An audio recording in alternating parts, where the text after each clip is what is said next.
ప్రేమస్వరూపుడవగు మా కన్న తండ్రి, మేము పాపులమైనప్పటికీ, ఈ లోకంలో ఎన్నిక లేని వారమైనప్పటికీ, మీ వాక్యాన్ని అర్థం చేసుకున్నటకు మీరు మాకిచ్చిన అవకాశాన్ని బట్టి కృతజ్ఞతలు. మీ వాక్యాన్ని కొద్ది నిమిషాలు ఆలోచిస్తుండగా మా అందరికీ సందర్భానుసారమైన సమయోచితమైన జ్ఞానాన్ని, ఉన్నది ఉన్నట్లుగా ఆలోచించి నేర్చుకునే శక్తిని, జ్ఞానాన్ని, వివేకాన్ని ప్రసాదించండి తండ్రి. వాక్యం నేర్చుకొనిచుండగా మాకు కొదువుగా ఉన్న జ్ఞానాన్ని కొలత లేకుండా అనుగ్రహించమని ప్రాధేయపడతాం. ఈ ప్రార్థన క్రీస్తు వారి శ్రేష్టమైన నామంలో అడిగి వేడుకొనుచున్నాము తండ్రి, ఆమేన్.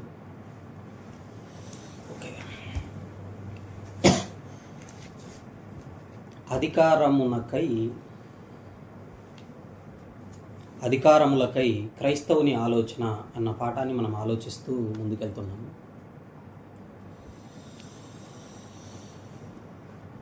ఆ పాఠంలో గత తరగతుల్లో మనం మొదట ఆలోచించినది, యేసుక్రీస్తు వారు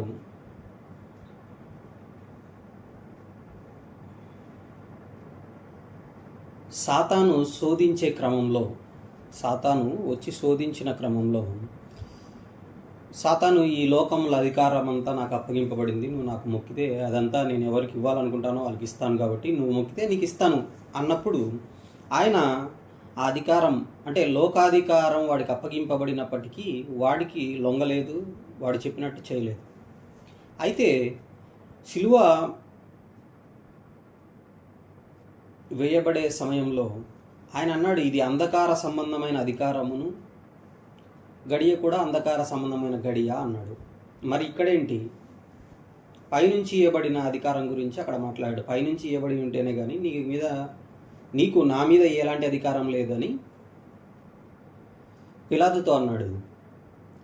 అవి చూసుకున్నాం. అంటే లోకంలో ఉన్న అధికారాలకు మనం లోబడాల్సిన బద్ధులమై ఉన్నాము. ఒకటి, ఎంతవరకు లోబడాలి అంటే, దేవునికి వ్యతిరేకంగా ఏదైనా చెప్పితే దేవుణ్ణి వదిలేయమని కానీ, దేవుణ్ణి దూషించమని కానీ, దేవుణ్ణి పక్కన పెట్టి మొదటి ప్రాధాన్యత అధికారానికో, లేకపోతే దేశానికో, లేకపోతే బంధానికో, లేకపోతే ఏ దానికైనా సరే ఇవ్వమని అడిగితే దానికి మనం లోబడవలసిన పని లేదు అన్న విషయాన్ని మనం మొదట నేర్చుకున్నాం. తర్వాత తరగతిలో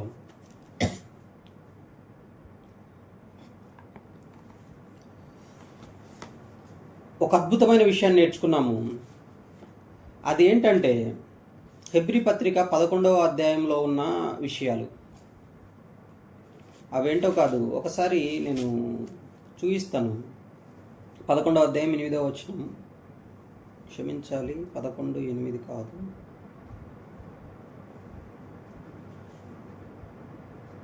రోమపత్రిక 13:7, క్షమించాలి, రోమపత్రిక 13:7. 13వ అధ్యాయంలోనే అధికారాలకు సంబంధించి ఉంటుంది. రోమపత్రిక 13:7లో ఉన్న విషయాన్ని మనం ఆలోచించాము 2వ తరగతిలో. ఎవనికి పన్నో వానికి పన్ను, ఎవనికి సుంకమో వానికి సుంకము, ఎవని ఎడల భయం ఉండవలనో లేదా సన్మానం ఉండవలనో వాని ఎడల భయము సన్మానం కలిగి ఉండడి, అందరి రుణములు వారికి తీర్చండి. ఇవన్నీ కూడా ఆగ్రహ భయమును బట్టి కాక లోబడి ఉండుటను బట్టి చేయాలి, మనస్సాక్షిని బట్టి లోబడి ఉండుట ఆవశ్యకము అని చెప్పాడు. ఇవన్నీ మనం చూసుకున్నాం. ఈరోజు కూడా ఒక మంచి విషయాన్ని నేర్చుకునే ప్రయత్నం చేద్దాం, ఒక మంచి సందర్భం ద్వారా, ఈ అధికారాలకు సంబంధించి.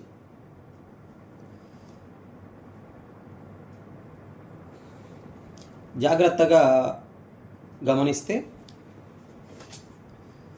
హెబ్రీయులకు రాసిన పత్రిక 13వ అధ్యాయము 7వ వచనాన్ని జాగ్రత్తగా చూడండి. హెబ్రీయులకు రాసిన పత్రిక, పౌలు గారు హెబ్రీయులకు రాసిన పత్రిక 13వ అధ్యాయం 7వ వచనం.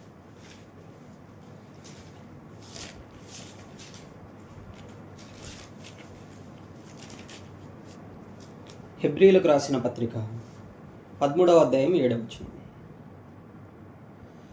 మీకు దేవుని వాక్యము బోధించి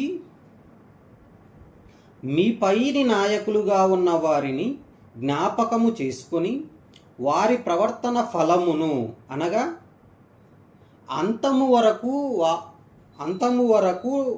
వారు అంతము వరకు నడుచుకొని రీతిని, ప్రవర్తన ఫలము అంటే అంతం వరకు నడుచుకొని రీతిని శ్రద్ధగా తలంచుకొనుచు వారి విశ్వాసమును అనుసరించుడి అన్నాడు.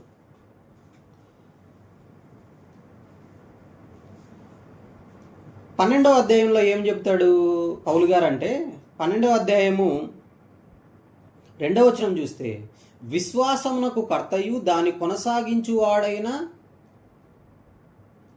యేసు వైపు చూచుచూ అంటాడు. విశ్వాసమున కర్త ఆయన మాత్రమే చూడాలని చెప్తాడు. ఆయన మాత్రమే చూడాలని చెబుతున్న పౌలు గారు 13వ అధ్యాయానికి రాగానే ఆయన చూడొద్దని చెప్పట్లేదు, కానీ ఆయన చూడాలి. ఇంకొకటి ఏమంటున్నాడంటే అడిషనల్గా చెప్తున్నాడు. ఏంటంటే ఇక్కడ రాయబడుతున్న మాట 13:7, మీకు దేవుని వాక్యము బోధించి, ఎవరి వాక్యము? దేవుని వాక్యము. తమ సొంత అభిప్రాయాలు, రహస్యంగా భిన్నాభిప్రాయాలను బోధించే వారి గురించి చెప్పట్లేదు ఈ మాట.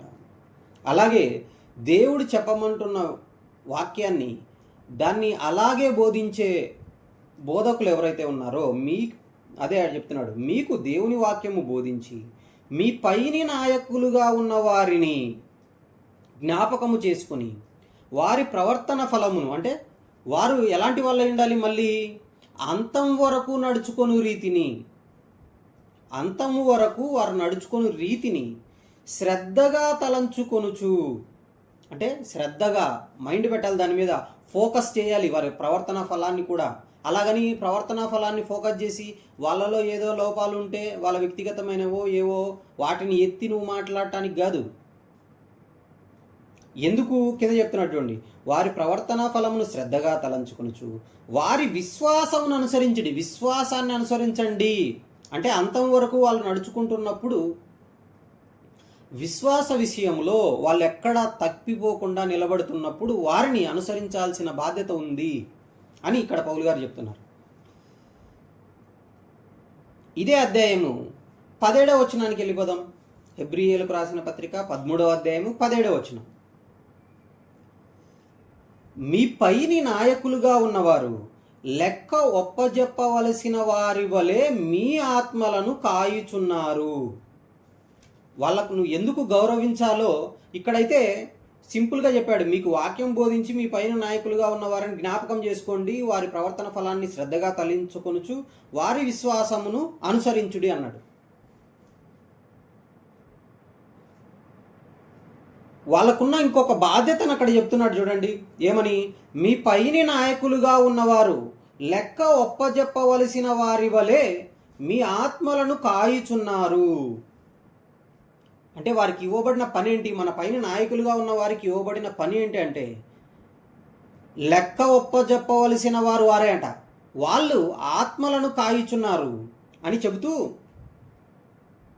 వారు దుఃఖముతో ఆ పని చేసిన ఎడల మీకు నిష్ప్రయోజనము గనుక, వారు దుఃఖముతో ఆ పని చేశారనుకో, అంటే మన విషయంలో ఏదైనా ఒక అభ్యంతరం కానీ, మనం మాట్లాడిన మాట వలన వాళ్ళు నొచ్చుకోవటం కానీ ఇలాంటివి జరిగితే వారు దుఃఖంతో ఆ పని చేస్తారు.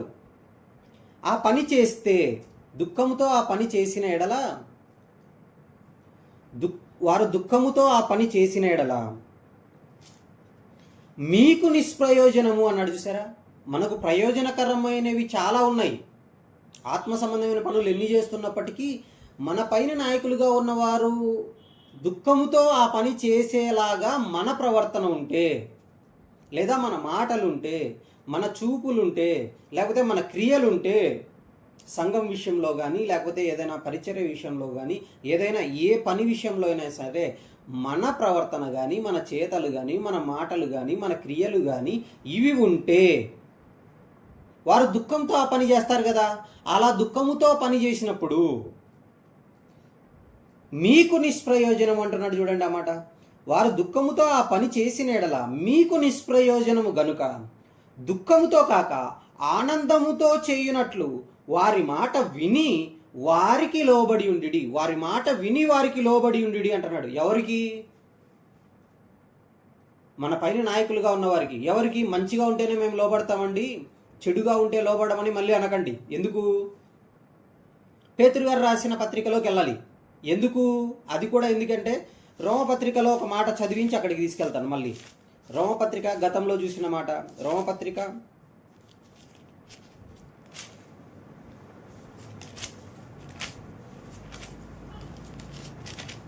13వ అధ్యాయము 1వ వచనం. ప్రతివాడును పై అధికారులకు లోబడి ఉండవలెను, మంచిగా ఉన్న పై అధికారులకు మాత్రమే లోబడి ఉండవలెను అని ఉందా? ప్రతివాడును పై అధికారులకు లోబడి ఉండవలెను అని ఉందా? పై అధికారులకు లోబడి ఉండవలను, ఏలయనగా దేవుని వలన కలిగినది తప్ప మరి ఏ అధికారమును లేదు, ఉన్న అధికారములు దేవుని వలననే నియమింపబడి ఉన్నవి అని చెప్పాడు. అంటే దేవుని వలన కలిగిన అధికారముకే మనం లోబడి ఉండాలి. అంటే ప్రతి అధికారము దేవుని వలన కలిగినప్పుడు ప్రతి అధికారికి లోబడి ఉండాలా లేదా? లోబడి ఉండాలి. మళ్ళీ క్లాజ్ అప్లై అవుతుంది ఎప్పుడు? దేవునికి వ్యతిరేకంగా దేవుణ్ణి దూషించమని కానీ దేవుని గురించి చెడ్డగా ఏదైనా చేస్తున్నప్పుడు వారితో ఏకీభవించనక్కర్లేదు. దేవుని విడిచిపెట్టమని కానీ, విశ్వాసాన్ని వదిలిపెట్టమని కానీ, ఏదో భ్రమ పెట్టడం కానీ, దేవుని వాక్యాన్ని తప్పుగా బోధించేటప్పుడు కానీ, అప్పుడు మనము ఆ విషయంలో లోబడనక్కర్లేదు. అయితే ఇక్కడ చెబుతున్న మాట మనకు ఇంకా క్లియర్గా అర్థం అవ్వాలంటే పేతురు గారు రాసిన మొదటి పత్రిక 2వ అధ్యాయానికి వెళ్ళిపోదాం. అది కూడా ఇంటర్లింక్ అయి ఉంటుంది. ఇక్కడ పేతురు గారు రాసిన మొదటి పత్రిక 2వ అధ్యాయము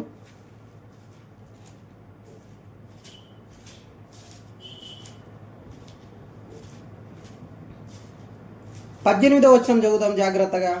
పనివారలారా, మీరు కూడా దేవుని పని కోసమే సంఘంలో ఉన్నారు కదా, మీరు కూడా దేవుని పనిని కోసమే క్రీస్తును వెంబడిస్తున్నారు కదా. లోకంలో వారిలాగా ఏదో మేలు జరుగుతాయనో లేకపోతే ఏదో జరుగుతుందని మీరు దేవుణ్ణి లేదా క్రీస్తును వెంబడించట్లేదు కదా. మీరు పని కోసమే, అంటే పరలోకం ఉంది, ఆ పరలోకానికి వెళ్ళాలంటే మేము పని చేయాలి అన్న దృష్టితోనే మనం దేవుణ్ణి క్రీస్తును వెంబడిస్తున్నాము, క్రైస్తవులంగా మారాము. అలాంటప్పుడు చెప్తున్నాడు, పనివారలారా, మంచివారును సాత్వికులైన వారికి మాత్రము కాక, మంచిగా ఉండి సాత్వికులైన వారికి మాత్రము కాక, అంటే ప్రతిదానికి మా పైన అధికారిగా ఉన్నవారు కోపడుతుంటారండి కాబట్టి మాకు పడదండి అనకండి. మా కోఆర్డినేటరు ప్రతిదానికి కోపడతాడండి కాబట్టి మాకు పడదండి, ఆయన మాట్లాడితే నాకు ఎక్కదండి అనకండి. మా ప్రిన్సిపల్ గారు ప్రతిదానికి కోపడతారండి అందుకు మాకు కుదరదండి అనకండి. అది పద్ధతి కాదు. అదే చెప్తున్నాడు దేవుడు చెప్తున్న మాట సుమా, నేనంటున్న మాట కాదు. జాగ్రత్తగా బైబిల్ తీసుకొని చూడండి. మంచివారును సాత్వికులైన వారికి మాత్రము కాక ముస్కరులైన మీ యజమానులకును పూర్ణ భయముతో లోబడి ఉండుడి అన్నాడు. ఎందుకు లోబడాలి అంటే హెబ్రీ పత్రికలో చెప్పాడే ఏమని, మీ పైనున్న అధికారులు మీ ఆత్మలకు లెక్క ఒప్పజెప్పవలసిన వారి వరే కాయుచున్నారు గనుక వారికి లోబడండి అన్నాడు. వాళ్ళు మంచిగా ఉంటేనో లేకపోతే సాత్వికులుగా ఉంటేనో మేము లోబడతామనకండి అని చెబుతూ పేతురు గారు ఏమంటున్నాడు తెలుసా, సాత్వికులు మంచివారికి మాత్రమే కాక ముస్కరులైన మీ యజమానులకు కూడా లోబడి ఉండండి అన్నాడు. ఎందుకు? కింద చెప్పిన మాట మనం గతంలో నేర్చుకున్నాం. మంచి మనస్సాక్షి కలిగి శ్రమ పొందుచు, దేవుని గురించిన మనస్సాక్షి కలిగి దుఃఖము సహించిన యెడల అది దేవునికి హితమవుతుంది అన్నాడు. అంటే మనము చెయ్యని దానికి మనం బాధను అనుభవిస్తున్నాం, మనం చెయ్యని దానికి మన పైనున్న అధికారికి ఎవరో తప్పుడు ఇన్ఫర్మేషన్ ఇచ్చారు, అది కొంతవరకు రైట్ అని నమ్మి అతను ఏదో అంటున్నాడు అనుకో, కమ్యూనికేషన్ గ్యాప్ ఉండొచ్చు. అలాంటి టైంలో అతని మీద తిరగబట్టం కానీ అలాంటివి చేయొద్దు అంటున్నాడు. కిందకి యేసుక్రీస్తు వారిని పెట్టాడు. ఇంకా ఎందుకు లోబడి ఉండాలి, ఎందుకు లోబడి ఉండాలని చెబుతున్నాడో, లోబడకపోతే అది ఏంటో కూడా మనకు తెలియాలి. చూద్దాం. యాకోబు రాసిన పత్రిక 3వ అధ్యాయము, యాకోబు రాసిన పత్రిక 3వ అధ్యాయము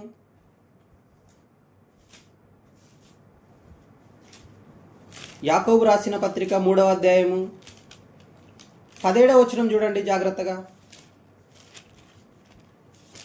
యాకోబు రాసిన పత్రిక 3వ అధ్యాయం 17వ వచనం. ఇక్కడ చెప్తున్నాడు, అయితే పైనుండి వచ్చు జ్ఞానము మొట్టమొదట పవిత్రమైనది, తరువాత సమాధానకరమైనది, మృదువైనది. ఈ మాట అండర్లైన్ చేసుకోండి.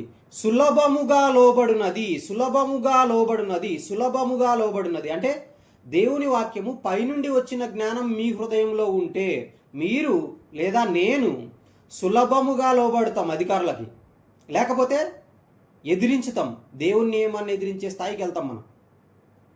గుర్తు చేసుకోవాలి. ఆ ఎదిరించడంలో పౌలు గారు పేతురు గారిని ఎదిరించారు కదా, ఇలాంటి కహానీలు చెప్పకండి. అది సువార్త క్రమము చొప్పున సువార్త సత్యము చొప్పున క్రమముగా నడుచుకొనలేదు గనుక అన్న పదం ప్రయోగం జరుగుతుంది. నీకు నాకు ఆ స్థాయి ఉందా? సువార్త క్రమము సువార్త సత్యము చొప్పున క్రమముగా నడుచుకుంటున్నారా లేదా చూసేంత శక్తి ఉందా? అప్పుడు చెప్పే విధంగా చెప్పాలి, అంతే తప్ప ఎదిరించటము, నన్ను ఈ మాట అన్నారు కాబట్టి మనసులో ఒకటి పెట్టుకొని అతను ముస్కరుడు, అతను మంచివాడు కాదు, అతను సాత్వికుడు కాదు, ఎప్పుడు కోపడుతుంటాడు అని ఇంకొకరి దగ్గర మాట్లాడితే అది దేవుని సంబంధమైన జ్ఞానం కాదు. అదే అక్కడ చెప్తున్నాడు, పైనుండి వచ్చు జ్ఞానము సులభముగా లోబడినది. సులభంగా లోబడాలి. అలాగా మనం లోబడట్లేదంటే ఎందుకు లోబడాలో హెబ్రీయులకు రాసిన పత్రికలో చెప్పాడు. ఎందుకు? మన పైని నాయకులుగా ఉండి ఆత్మలకు లెక్క ఒప్పజెప్పవలసిన వారి వలె కాస్తున్నారు వాళ్ళు. ఈ లెక్క ఒప్పజెప్పవలసిన వారి వలె కాస్తున్నారు అంటే ఒకవేళ వాళ్ళకు ఆ సమర్థత లేదు, లేదా దేవుడు వారికి ఇచ్చిన టైము వాళ్ళు మంచోళ్ళు కాదనుకోండి, లేదా అనుకోండి, జస్ట్ ఎగ్జాంపుల్గా చెప్తున్నాను, వాళ్ళు మంచోళ్ళు కాదు, వాళ్ళు చేసేది కరెక్ట్ కాదు అంటే నీకు నాకంటే కూడా దేవునికి తెలుసా ఎక్కువ వాళ్ళ క్యారెక్టర్ కానీ వాళ్ళకు ఆ పనికి సరైన వాళ్ళు కాదని. అలాంటప్పుడు దేవుడు అంతకాలం ఉంచాడు, తీసేస్తాడు. నియమించి ఉన్నాడు అంటే దేవుడు వాళ్ళకు టైం ఇస్తుండొచ్చు, లేదా వాళ్ళ ద్వారా మనల్ని పరీక్షించుతూ ఉండొచ్చు. నోట్ చేసుకోవాలి పాయింట్, 2 పాయింట్లు మళ్ళీ చెప్తున్నాను. దేవుడు ఇంకా వాళ్ళని అధికారంలో పెట్టాడు అంటే కంపల్సరీ దేవుడు వారి మీద నమ్మకం కలిగి ఉన్నాడు. ఇంకా చెప్పాలంటే వాళ్ళ పనిని ప్రూవ్ చేసుకోవాల్సినంత అవసరత వాళ్ళకు ఉంది. అలాంటప్పుడు మధ్యలో నువ్వు పోయి ఆటలో బుడంకాయలాగా లేదా అరటి పండులాగా అతన్ని ఇలాంటి వాడండి, ఇతన్ని ఇలాంటి వాడండి, మా ప్రిన్సిపల్ ఇలాగా, మా అడిషనల్ డిప్యూటీ డైరెక్టర్ ఇలాగా, మా పైన నాయకుడు ఇలాగా, పెద్ద ఇలాగా, మాకు మీద నాయకుడిగా ఉన్న ఆయన ఇలాగా అని చెప్పకూడదు దయచేసి.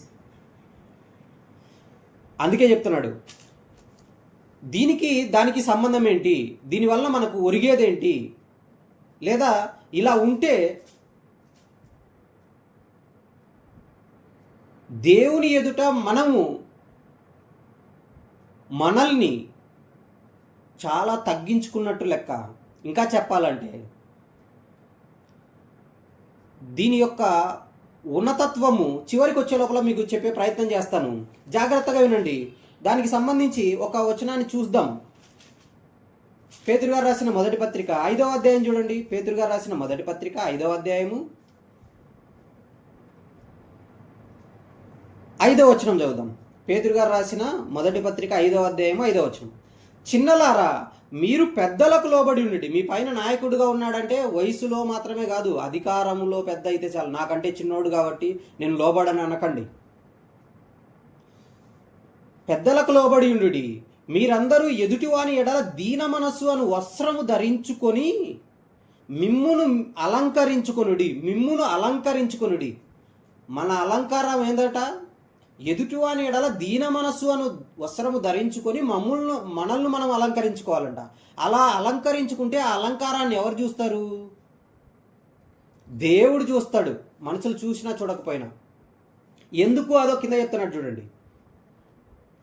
దేవుడు అహంకారులను ఎదిరించి, ఎవరు ఎదిరిస్తారంట? నువ్వు అధికారాన్ని ఎదిరించడం అదొక ఎత్తు. నాకు అంతా తెలుసు, నేను అనుకున్నది కరెక్టే, నాకు అందరికంటే ఎక్కువ జ్ఞానం ఉంది, నేను ఎక్కువ అందరికంటే చురుగ్గా ఉన్నాను, నేను ఫలానాది అనేటట్టు రూల్స్ మాట్లాడి మనం ఇలాగ ఉన్నామనుకో, అహంకారులుగా ఉప్పొంగే వాళ్ళంగా. అక్కడ ఏమంటున్నాడు? దేవుడు అహంకారులను ఎదిరించి అంటున్నాడు. చూసారా? అంటే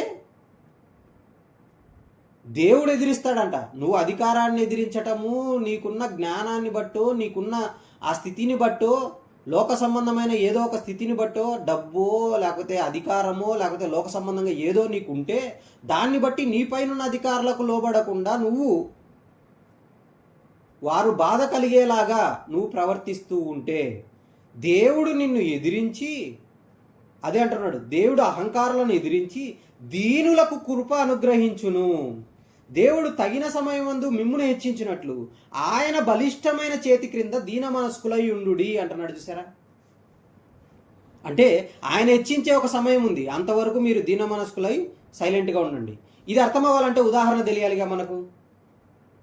ముందుకెళ్దాం. యోహాను సువార్త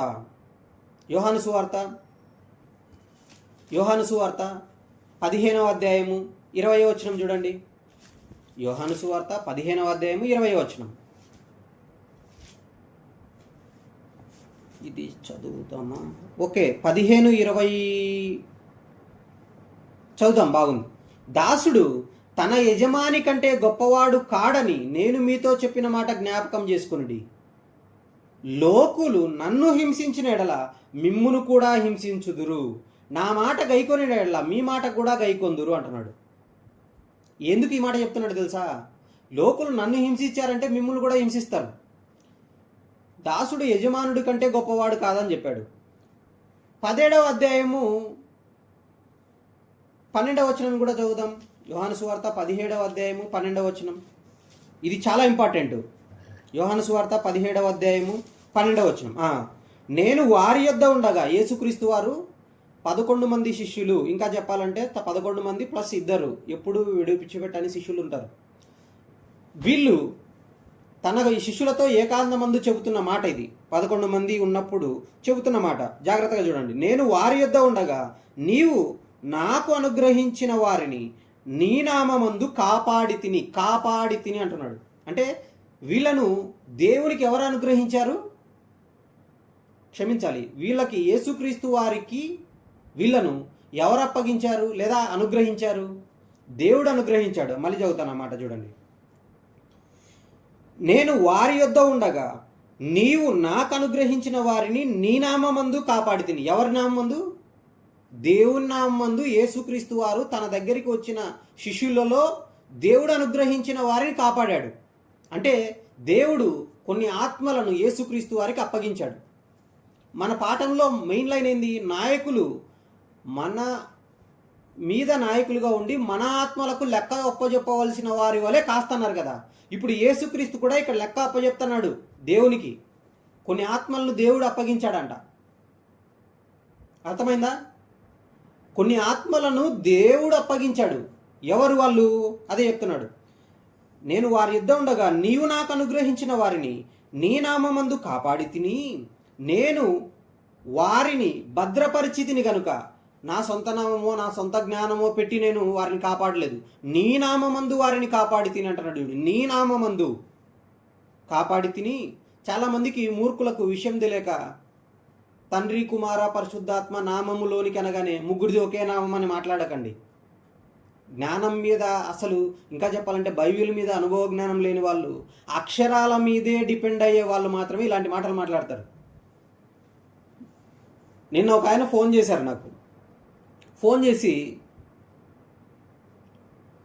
దేవుడు కష్టపడటం ఏంటి, దేవుడు కష్టపడడు, అలయడు, సొలయడు అని ఉంది కదా, ఆయన గురించి వినపడుతుంది మిక్కిలి మెల్లనైన స్వరంపాటి వంటిదే కదా అని ఒకతను అంటున్నాడన్నా, అతనికి ఎలాగ సమాధానం చెప్పాలి అని అడిగాడు. ఎలా ఉందో చూడండి. అంటే దేవుడు ఎంత శక్తిమంతుడు అంటే ఈ సృష్టిని కలిగించటం కానీ ఇదంతా ఆయనకు చిటికెలో పని, ఆయన ఏం కష్టపడలేదు అని ప్రశ్న వేశారంట. ఇంతకుముందు ఎప్పుడో 2 సంవత్సరాల క్రితం వేస్తే దానికి చెప్పారంట. తర్వాత సైలెంట్గానే ఉన్నాడు. రీసెంట్గా జయశాలి గారు దేవుడు మన కోసం ఎంత కష్టపడుతున్నాడరా అన్న మాట విని దేవుడు కష్టపడ్డాడని చెప్పడం ఏంటి అని అంటున్నాడంట. సంఘానికి వచ్చే వ్యక్తే ఇతనికి ఎలాగ ఆన్సర్ చెప్పాలన్నా అని అడిగాడు. నేనన్నాను, ఇప్పుడు ఒక తల్లి ఉంది, తన కొడుకుకో తన కూతురుకో కావాల్సినవన్నీ ఉదయం నుంచి సాయంత్రం వరకు కష్టపడిపోతుంది, అన్నీ చేసి పెడుతుంది. చేసి పెట్టి తను తినేటప్పుడు తను తిన్న తర్వాత కానీ ఎవరైనా వచ్చి నీ కొడుకు కోసం ఎన్ని తయారు చేసి పెట్టావు, ఎన్ని ఐటమ్స్ వేసి పెట్టావు అంటే బాగా కష్టపడి చేసావు కదా అంటే ఆ తల్లి ఒక మాట అంటది, నా కొడుకు కోసం నేను కష్టపడటం ఏంది, నాకు అసలు అలుపే రాదు, ఆనందం అన్నదనుకోండి, నిజంగా కష్టపడలేదనా? భావాన్ని అర్థం చేసుకోవాలి. అలాగే తండ్రి ఉదయాన్నే వెళ్ళి రాత్రి వరకు కష్టపడి వచ్చేస్తాడు. వచ్చేసి ఇంత కష్టపడి బిడ్డ కోసం 6 నిమిషాలు కష్టపడుతుంటాడు తండ్రి. అలా కష్టపడుతున్నప్పుడు ఆ పిల్లల కోసం ఇంత కష్టపడుతున్నావే అని ఎవరైనా అన్నప్పుడు, నా పిల్లల కోసం నేను కష్టపడటం ఏంటి, అది ఆనందం నాకు అన్నాడు అనుకోండి, అంటే కష్టపడలేదనా? భావాలు తెలియకుండా అక్షరాల మీదే ఆలోచించే వాళ్ళు ఇలాగ అంటారు అని ఆయనకు ఇంకా చాలా వివరణ ఇచ్చాను. అది మన సందర్భం కాదు, అందుకే నేను క్లోజ్ చేస్తున్నాను ఎగ్జాంపుల్ చెప్పి. ఇక్కడ అంటున్నాడు, నీ నామమందు వారిని కాపాడి తిని నేను వారిని భద్రపరిచితిని గనుక లేఖనము నెరవేరునట్లు నాశనపుత్రుడు తప్ప వారిలో ఎవడును నశింపలేదు. ఈ మాట నోట్ చేసుకోండి. ఇస్కరియోతు యూదాను చెబుతున్నాడు. వీలైతే తర్వాతి తరగతిలో దీని గురించి ఇంకా డీటెయిల్గా వెళ్తాం మనం. వీళ్ళని ఎలాగ భద్రపరిచాడు? ఇస్కరియోతు యూదా లేఖనము నెరవేరునట్లు నాశనపుత్రుడు తప్ప వారిలో ఎవడునూ నశింపలేదు అని చెప్తున్నాడు. దీని గురించి వివరణ తర్వాత తరగతిలో నేర్చుకుందాం. అయితే ఇక్కడ చెబుతున్న మాట జాగ్రత్తగా గమనిస్తే, యేసుక్రీస్తు వారికి పైన కూడా ఎవరు అధికారిగా ఉన్నారు? తండ్రి అనే దేవుడు ఉన్నాడు. ఆయన కొన్ని ఆత్మలను అనుగ్రహించాడు, అప్పగించాడు. అప్పగించిన ఆత్మలను కాయిచున్న ఒక కాపరిగా లేకపోతే ఒక అధికారిగా యేసుక్రీస్తు వారు కనపడుతున్నారు ఇక్కడ. వీళ్ళ మీద నేనే అధిపతిని, నాకు ఇన్ని శక్తులు ఉన్నాయి అని చెప్పేసి ప్రభువుగా వ్యవహరించాలి ఆయన. ఆయన ఎలా ఉన్నాడు అంటే, పోనీ ఆయన దగ్గర ఉన్నప్పుడు ఆయన కూడా ఇంకా ఇక్కడ ఎవరున్నారు చెప్పండి? ఆయన సర్వాధికారి కదా భూమి మీద. అసలు అంత పవర్స్ ఆనాటికి భూమి మీద ఎవరికీ లేవు కదా. చచ్చిన వాళ్ళని లేపుతున్నారు, భయంకరమైన కుష్ఠరోగులను శుద్ధి చేస్తున్నాడు, మాట సెలవిస్తే చాలు సముద్రం లోబడుతుంది. అంత గొప్ప ఆయన ఏం ఆలోచిస్తున్నాడు? నాకు అప్పగింపబడిన ఆత్మలను కాయాలి, ఒప్పజెప్పాలి నేను అన్న దృష్టితోనే వాళ్ళందరినీ కాస్తున్నాడు. జాగ్రత్తగా గమనించండి ఈ లైన్తో చూడండి.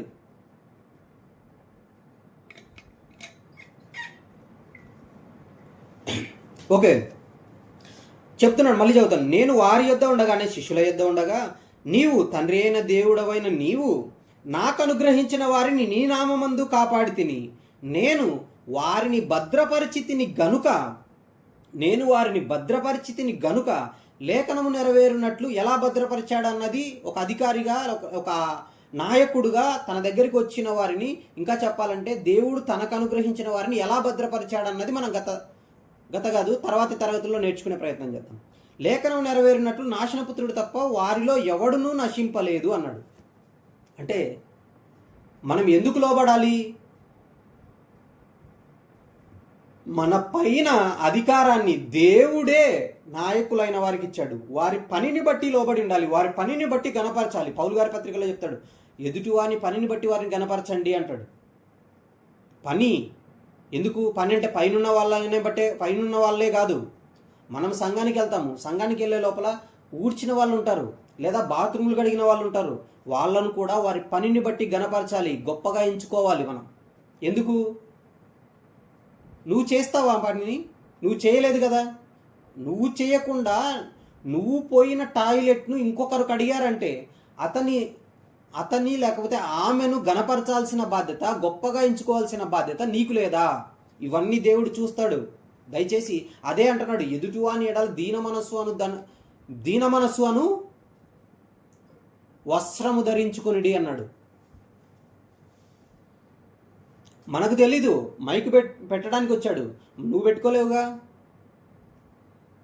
సౌండ్ కానీ సిస్టమ్ కానీ ఇవన్నీ పెడతంటారు వాళ్ళు. నువ్వు పెట్టుకోలేనప్పుడు వాళ్ళ పనిని బట్టి వాళ్ళని గణపరచండి, పనిని బట్టి. అదే చెప్తున్నాడు అక్కడ. ఇంకా దీనికి సంబంధించిన ఇంకొక విషయాన్ని పాత నిబంధనలో కూడా చూద్దాం. చాలా మంచి విషయం ఇది. మనకి ఇంకా ఒక 5 నిమిషాలు ఉంది కాబట్టి 5 నిమిషాల్లో అవసరమైనంత చెప్పుకొని అక్కడ క్లోజ్ చేద్దాం. చూద్దాం జాగ్రత్తగా. విలాపవాక్యములు 4వ అధ్యాయం 16వ వచనం చూడండి. విలాపవాక్యములు 4వ అధ్యాయం 16వ వచనం. రెండవ భాగాన్ని చదువుదాం ఫస్ట్, తర్వాత మొదటి భాగాన్ని చదువుదాం. విలాపవాక్యములు 4వ అధ్యాయము లాస్ట్ 2 వచనాలు. యాజకుల ఎడల జనులు గౌరవము చూపకపోయిరి, పెద్దల మీద దయ చూపకపోయిరి. అంటే యాజకులు అంటే ఎవరు? యాజకత్వం చేసేవాళ్ళు. ఇప్పుడు యాజకులు ఎవరు? రాజులైన యాజక సమూహము. మేము కూడా యాజకులమే కాబట్టి అతను కూడా మాతో సమానం అనకండి. అతను యాజకుడే, నువ్వు యాజకుడివే, నువ్వు రాజువే, అతను రాజే. అయితే ఇక్కడ ఈ రాజులు యాజకులుగా ఉన్న వారిలో నాయకులుగా నియమింపబడిన వాళ్ళు కొంతమంది ఉన్నారు. వారికి కూడా నువ్వు గౌరవం చూపాలి. జనులుగా ఉన్నాము మనము. అదే అంటాడు. పేతురు పత్రిక తీయనక్కర్లేదు. పేతురు గారు రాసిన మొదటి పత్రిక 2వ అధ్యాయం 9లో మీరు ఆశ్చర్యకరమైన తన వెలుగులోనికి పిలిచిన వాని గుణాతిశయములను ప్రచురము చేయు నిమిత్తము దేవుడు ఏర్పరచబడిన వంశమును ఆయన సొత్తైన ప్రజలు అని చెప్తూ రాజులైన యాజక సమూహము అంటాడు. ఏర్పరచబడిన జనము, వంశము. ఇవన్నీ ఎందుకు చెప్తున్నాడు? మనము మన పైన నాయకుల ఎడల గౌరవం చూపాలి. ఇంకా పెద్దల మీద దయ చూపకపోయిరి అని చెబుతూ, చూపకపోతే ఏం జరుగుతుందంటే పై 2 లైన్లో చెప్తాడు చూడండి. యెహోవా సన్నిధిని వారిని చెదరగొట్టెను. దేవుడే తన సన్నిధిలో వారిని చెదరగొడతాడంట. ఇది చాలా భయంకరమైన వచనం. ఇది విన్నప్పుడు నాకే భయం వేసింది. అవును కదా, మరి దేవుని సన్నిధిలో నుంచి దేవుడే వెళ్ళగొడితే దేవుడు చేర్చింది ఆయనే. ఒకవేళ మన క్యారెక్టర్ కానీ, మన అహంకారం కానీ, లేకపోతే మనము ఎదుటివారి ఎడల దీన మనస్సు అనేది లేకపోతే, వారి పనిని బట్టి వారిని గౌరవించకపోతే, పనిని బట్టి వారిని గొప్పగా ఎంచకపోతే, మనల్ని చెదరగొడితే, దేవుడే చెదరగొడితే సమకూర్చేది ఎవరు? ఒకసారి ఆలోచించండి. కింద ఇంకొక మాట, ఆయన ఇక మీదట వారిని లక్ష్య పెట్టాడు. ఈ మాట చాలా భయం వేస్తుంది అసలు. లక్ష్య పెట్టాడు ఇదేంటండి అసలు?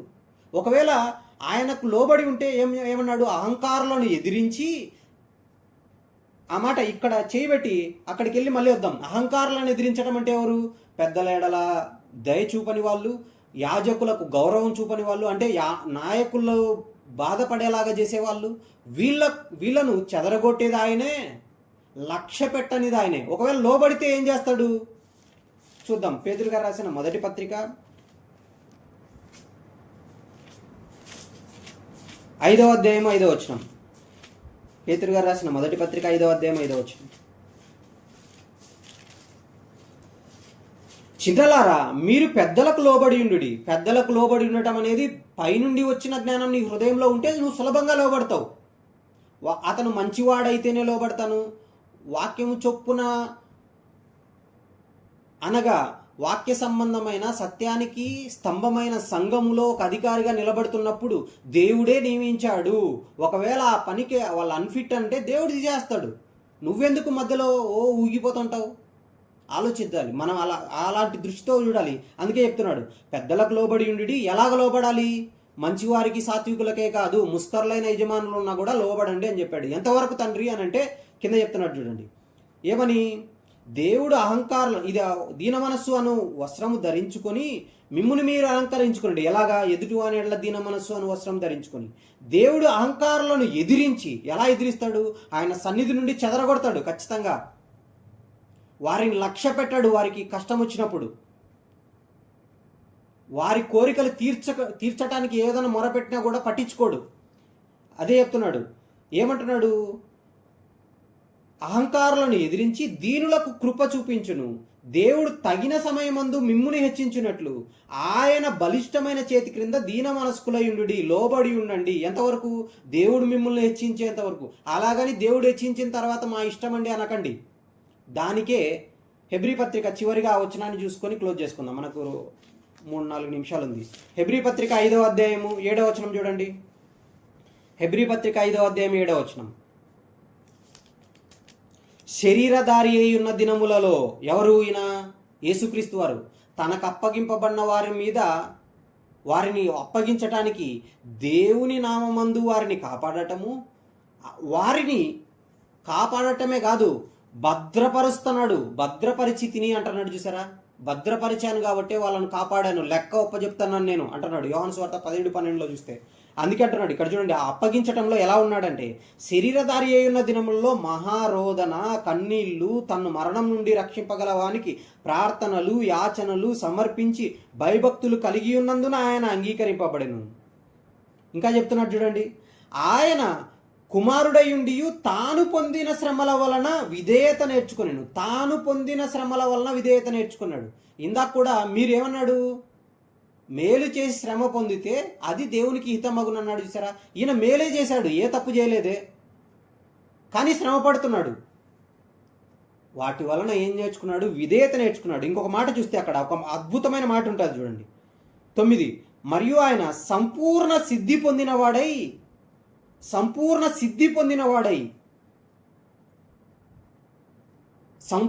సిద్ధి, దీని గురించి యాక్చువల్గా గతంలో చెప్పాల్సి ఉన్నది. క్రైస్తవునికి లేదా ఆరాధకునికి సంపూర్ణ సిద్ధి క్రీస్తు రక్తంతోనే సాధ్యం అన్న పాఠం. ఆరాధకునికి సంపూర్ణ సిద్ధి క్రీస్తు రక్తంతోనే సాధ్యమని, కానీ కుదరలేదు. అయితే ఇక్కడ చెప్తున్నాడు, దాని గురించి మళ్ళీ తర్వాత ఆలోచిద్దాం. యేసుక్రీస్తు వారు కూడా భూమి మీద దయ్యాలు వెళ్ళగొట్టే అధికారం ఉంది, సముద్రాన్ని గద్దించే అధికారం ఉంది. ఇంకా చెప్పాలంటే ఆయనకి ఒక అంజూరపు చెట్టును చూసి శపిస్తే చచ్చిపోద్ది, చచ్చిపోయిన వారిని తిరిగి లేపే అధికారం ఉంది. ఇన్ని అధికారాలు ఉన్నాయి. ఆయన ఇంతమంది ఉన్నారు. ఆకాశం నుండి ఏకంగా ఎంతమందికి? 5,000 మందికి ఒకసారి, 7,000 మందికి ఒకసారి ఒక గొప్ప సూచక్రియ చేసి వారికి భోజనాలు పెట్టాడు. ఇంత పెద్ద శక్తిమంతుడు, ఇంత అధికారాలు కలిగిన ఆయన ఏం చేస్తున్నాడంట? దేవునికి లోబడి ఉన్నాడంట. అంటే అనుక్షణము మనం ఒకవేళ ఏదైనా అధికారంలోకి వెళ్ళిన తర్వాత మనము మనకు అప్పగింపబడిన మందను కాపాడటంలో, వాళ్ళను లెక్క అప్పచెప్పటంలో, మనకు అప్పగింపబడిన పని విషయంలో బహు జాగ్రత్త కలిగి ఉండి మన పైన అధికారిగా ఉన్నటువంటి వారికి, దేవునికి ఎలా లోబడి ఉండాలి? అలా లోబడి ఉండాలి. యేసుక్రీస్తు అంతటి ఆయన ఇలా లోబడి ఉన్నాడు. అందుకే ఏమంటున్నాడు? తాను పొందిన శ్రమల వలన విధేయత నేర్చుకునేను, ఇలా లోబడ్డాడు ఆయన. అందుకే చివరికి ఆయనకి ఎలాంటి అవకాశం దొక్కింది తెలుసా? తర్వాత చెప్తాను మీకు. ఇందాక నీవు నాకు అనుగ్రహించిన వారిని భద్రపరిచితిని అన్నాడే. ఎలా భద్రపరిచాడు? దీనికి సంబంధించి బైబిల్లో నిజంగా యేసుక్రీస్తు వారు ఎలా వాళ్ళను భద్రపరిచాడనడానికి ఒక థిన్ లైన్ ఉంది. దాన్ని తర్వాతి తరగతిలో నేర్చుకునే ప్రయత్నం చేద్దాం. ఈ రోజు వరకు మనం నేర్చుకున్నది మళ్ళీ చెప్తున్నాను. మనము అధికారములపై క్రైస్తవుని ఆలోచన 3వ తరగతిగా మనం ఆలోచిస్తున్నాం. మన పైన నాయకులుగా ఉన్న వారికి మనం బేషరతుగా లోబడాలి. వాళ్ళు మంచి వాళ్ళైనా, చెడ్డ వాళ్ళైనా, సాత్వికులైనా, ముస్కర్లైనా, ఎవరైనా లోబడాలి. ఎందుకు? దేవుని జ్ఞానం మన హృదయంలో ఉంటే మనం సులభంగా లోబడతాం. ఇంకొక రీజన్ చెప్పాడు, ఆత్మలకు లెక్క ఒప్పజెప్పవలసిన వారే వాళ్ళు కాస్తున్నారు కాబట్టి లోబడాలి. వారి పనిని బట్టి వారు దుఃఖంతో ఆ పని చేస్తే మనకు నిష్ప్రయోజనం కాబట్టి లోబడాలి. ఇంకొకటి దేవుడే చెప్పాడు, లోబడి ఉండండి, మీరు దీన మనస్సును వస్త్రం ధరించుకొనుడి అన్నాడు. ఇంకా ఎంతవరకు లోబడాలి తండ్రి అని మనం అడిగితే, ఆయన బలిష్టమైన చేతి కింద మిమ్ముల్ని హెచ్చించేంత వరకు మీరు లోబడి ఉండండి అన్నాడు. మరి హెచ్చించబడిన తర్వాత లోబడద్దా అంటే యేసుక్రీస్తు వారి దగ్గరికి వెళ్ళాం మనం. యేసుక్రీస్తు వారు కూడా తనకు అప్పగింపబడిన వారిని కాపాడే విషయంలో భద్రపరిచాడు, కాపాడాడు దేవుని నామంలో. అలాగే మనం కూడా మన సొంత తెలివి, సొంత జ్ఞానము, సొంత డప్పాలు కొట్టుకొని వారిని భద్రపరచటం కాదు, దేవుని జ్ఞానాన్ని ఆశ్రయించి మనము వాళ్ళని భద్రపరచాలి. అలా భద్రపరిచేది ఎలాగా, ఏంటి అన్న విషయాలు చూస్తున్న క్రమంలో ఒకవేళ భద్రపరచకపోతే, లేదా మన పై అధికారులకు లోబడి ఉండకపోతే, లేదా వారికి గౌరవం చూపకపోతే, దయ చూపకపోతే ఆయన సన్నిధిలో ఉంచి చెదరగొడతాడు. ఆయన మనల్ని లక్ష్య పెట్టాడన్న విషయాలు నేర్చుకున్నాం. ఈ విషయాలన్నీ నేర్చుకున్న తర్వాత యేసుక్రీస్తు వారు తనకు అప్పగింపబడిన వారిని ఒక అధికారిగా లేదా ఒక కాపరిగా ఎలా భద్రపరిచాడు, దేవుడు అనుగ్రహించిన వారిని అన్న విషయాన్ని తర్వాతి తరగతిలో నేర్చుకునే ప్రయత్నం చేద్దాం. ఇంతవరకు క్లియర్ కదా? చెప్తే నేను ప్రార్థన చేస్తాను. మన టైం కరెక్ట్గా 40 నిమిషాలుగా వస్తుంది వాక్యం స్టార్ట్ చేసి. అర్థమైందన్నా? Okay, very good. చిన్న ప్రార్థన చేసుకొని మనము ముగించుకుందాం. ప్రేమ స్వరూపుడవగు మా కన్న తండ్రి, మీరు బైబిల్లో రాయించిన విషయాలు, మీ కుమారుడైన యేసుక్రీస్తు వారు ఈ భూమి మీద ఎన్నో విషయాలలో మాకు మాదిరిగా ఉన్నారు.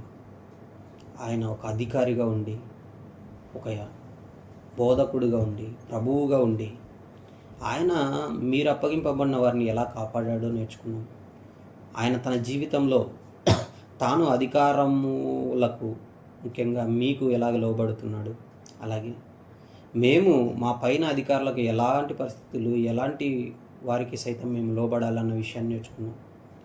మేము కూడా ఎల్లప్పుడూ తండ్రి మీ వాక్యాన్ని దాటి వెళ్ళే వారంగా ఉండకుండా మేము బహు జాగ్రత్తగా మా ప్రవర్తనను కాచుకుంటూ, మా పైన నాయకులుగా ఉన్నవారు సంతోషంతో లేదా ఆనందంతో ఆ పని చేయగలుగుటకు, వారి మాట విని వారికి లోబడి ఉండుటకు మీ యొక్క జ్ఞానమును మా యొక్క హృదయాల్లో నింపండి. మాకు ఇంకా పొదవుగా ఉన్న జ్ఞానాన్ని మాకు కొలత లేకుండా అనుగ్రహించుకొని ప్రాధాయపడతాం. మీరు అనుగ్రహిస్తారు. అందులో భాగంగానే ఇంత గొప్ప విషయాలు మేము నేర్చుకోవటానికి మా మనోనేత్రాలు తెరుస్తున్నారు. మేము తెలుసుకొని లేదా విని విడిచిపెట్టి మమ్మల్ని మోసపుచ్చుకొనకుండా మా చివరి శ్వాస వరకు, అంతం వరకు ఈ వాక్యాలను బట్టి మా అడుగులు వేయగలిగే పరిస్థితిని, అలాంటి జీవితాలను మేము జీవించగలుగుటకు మీ కృప చేయండి. ఇంతటి మహాజ్ఞానాన్ని మాకు నేర్పిస్తున్న జయశాలి గారికి మంచి ఆరోగ్యాన్ని, మనసుకి స్వాంతాన్ని దయచేయండి. తండ్రి,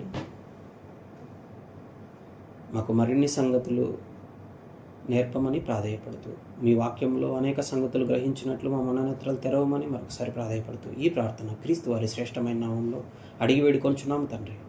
ఆమేన్. అందరికీ వందనాలు. ఇందులో ఏవైనా